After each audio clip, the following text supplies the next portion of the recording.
오늘은 순종의 결말에 관하여 같이 말씀을 나누어 보겠습니다.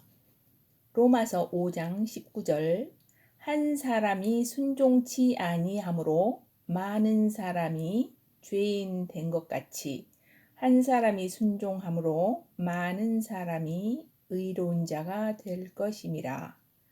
예수님께서 사람의 모양으로 나타나사 자기를 낮추시고 하나님의 형체로 계셨으나 종의 형체를 취하시고 죽기까지 순종하여 주셨으므로 우리 믿는 모든 자들을 의인으로 만드셨습니다.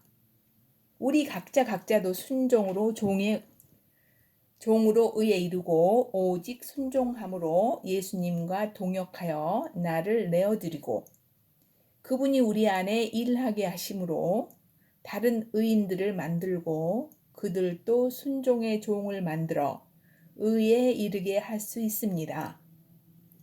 불순종하게 되면 주변의 많은 이들을 죄인으로 남아있게 하게 되므로 하나님께서 우리에게 순종을 요구하시고 우리 안에서 그분께서 일하시게 하는 것, 이것이 그리스도 안에서 가장 귀한 보배 중에 하나인 순종인 것입니다.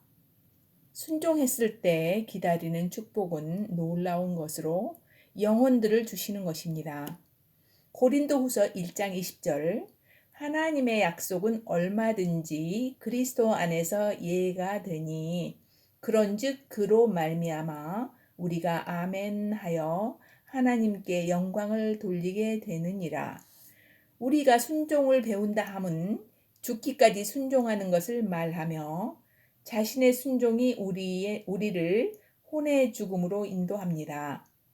모세는 하나님께 순종함으로 온 지면에 가장 온유한 자로 불리웠으며 온유하다는 것은 자신이 없어지고 온유이신 하나님이 그의 전부가 된 것을 말합니다.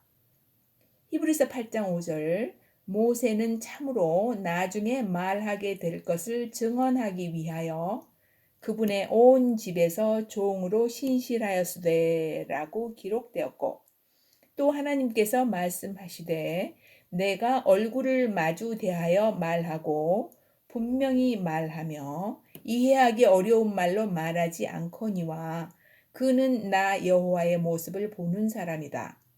그런데 너희는 어찌하여 나의 종 모세를 거슬려 말하는 것을 두려워하지 않느냐? 그의 입과 그분의 대변자로서 모세가 하나님의 일을 수행할 때에 참으로 많은 시련들과 사건들이 있었습니다. 모세는 40년을 애굽의 왕자로 살다가 그의 동족을 보호하려 했는데 살인으로 이어져 광야로 몸을 피해 겐 족속 제사장 이드로의 딸 십보라와 결혼하여 광야에서 살며 광야에서 양을 쳤습니다.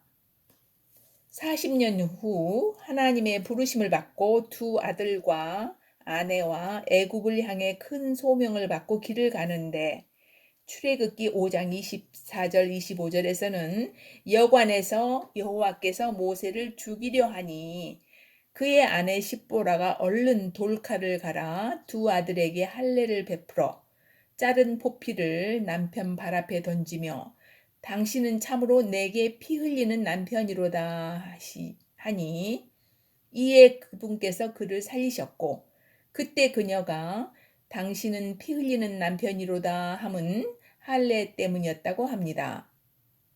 십보라의 태도는 불손하였지만 하나님께 순종하였으므로 남편을 살린 것입니다.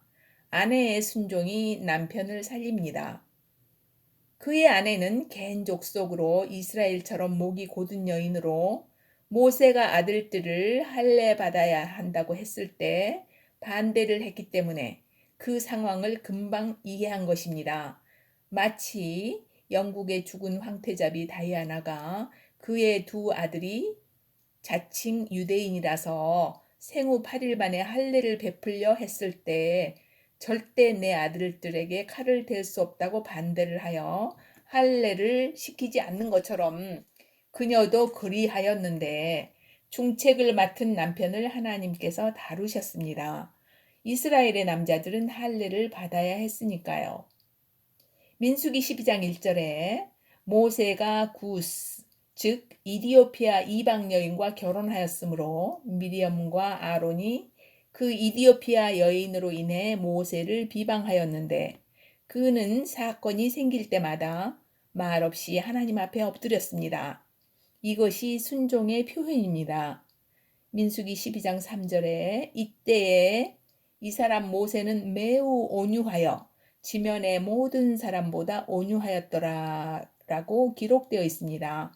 그리고 하나님께서 구름 기둥 가운데 내려오셔서 회중의 성막문에 서시고 미리엄과 아론을 책망하시니 미리엄은 문둥병이 발하였고 아론은 제사장의 의복 때문에 벌은 면했지만 가나안에 입성하지 못하고 호르산에서 제사장 의복을 벗기고 죽었습니다.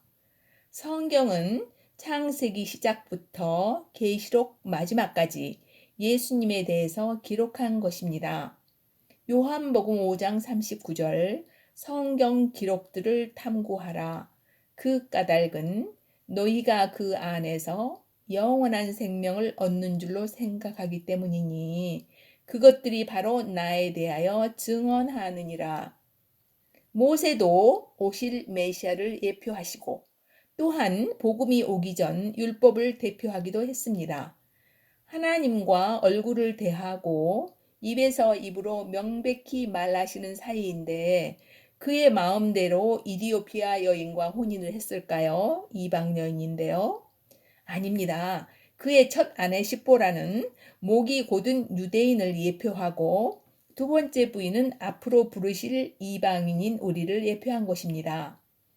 성경은 항상 육신적인 장자와 영적인 장자인 둘째가 있으며 아내도 고집센 첫째와 영적이며 순종하는 둘째가 있는데 여기서는 영적 신부를 먼저 삼을 이방인을 대표하는 것입니다.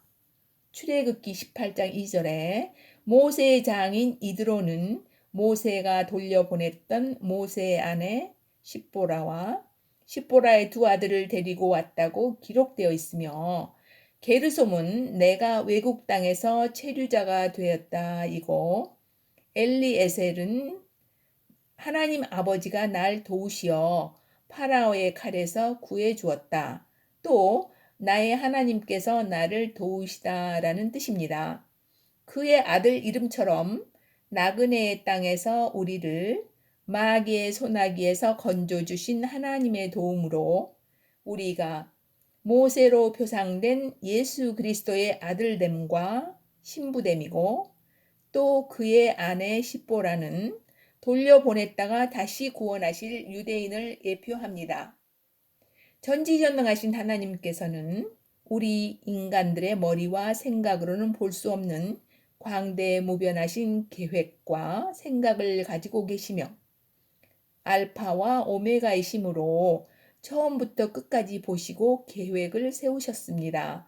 우리는 좁은 시야와 작은 머리로는 이해가 잘 안 되므로 순종의 끝이 무엇인지를 잘 알지 못합니다. 그러나 순종은 내가 죽는 것입니다. 고린도전서 6장 17절 주와 결합한 자는 한 영이라.